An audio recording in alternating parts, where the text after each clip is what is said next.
Hello and welcome to another update video about Render. The Render chart has formed possibly a complete ABC structure to the upside in this already unfolding, let me just zoom out, where are we here, fifth wave.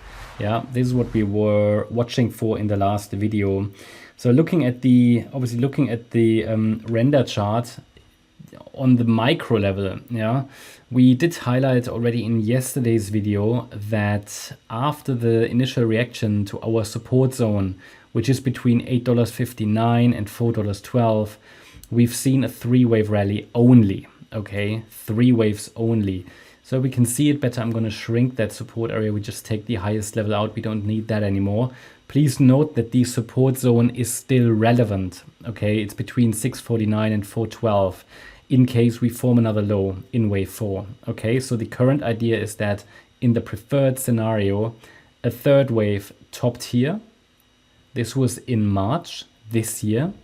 Then a fourth wave bottomed around the 13th of April, and we could indeed be in the fifth wave. This is not high confidence. And why is it not high confidence? It's not high confidence because the rally is a three-wave move. Okay, so it's an extremely difficult structure to deal with, at least to analyze it on the micro. But most importantly, the support area did hold. And then already yesterday we were looking at this, we were trying to decipher this structure.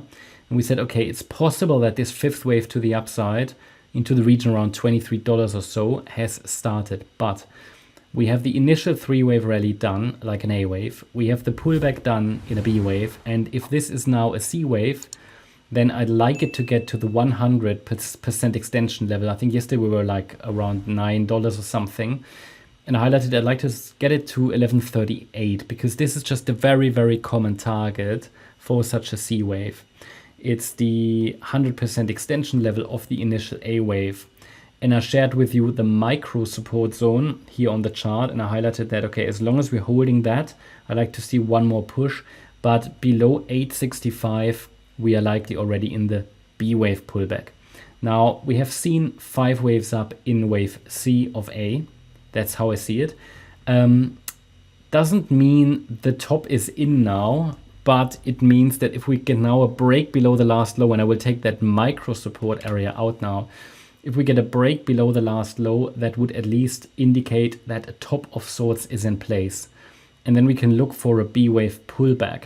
Now, what would be the support zone for the B wave pullback? Well, we can measure the length of the entire rally, and then this will give us our B wave pullback zone. Okay, so it should go there. That's just support. Okay, just a support area doesn't mean it ever has to get there. It is currently support, and it's the area between $9.02 and $6.78.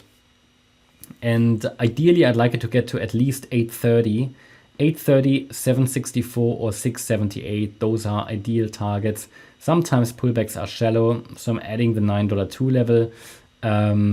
But yeah, in all likelihood, if this is really a B wave that starts from that region, then we should get sort of into at least to the 50% FIB level. Now, I have at the moment absolutely no evidence that this B wave pullback has started. It would ideally start from here, but also if it pushes higher one more FIB level, then we have some resistance around $13. 1282 to 1378 is a resistance cluster. And then after the B wave pullback, we should get a C wave rally as long as the $6.78 level is holding. Again, below 678, I have to assume that the yellow count is playing out and we are in a larger degree fourth wave. Actually, I should highlight that actually in orange, because in the yellow alternative, we already completed a large degree wave 1, which is not preferred at this stage, not as long as we're holding $4.12. But basically, in summary, it means that white count has a chance as long as we're holding 678 in an ABC. If we break below 678, we still have a chance to find support in the lower support region.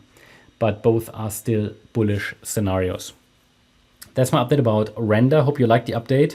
If you did, please hit the like button, leave a comment and subscribe. And if you really like the content, then please check out the channel membership. Also make sure that you follow us on Instagram and Twitter for additional content. Thanks a lot for watching. Bye-bye.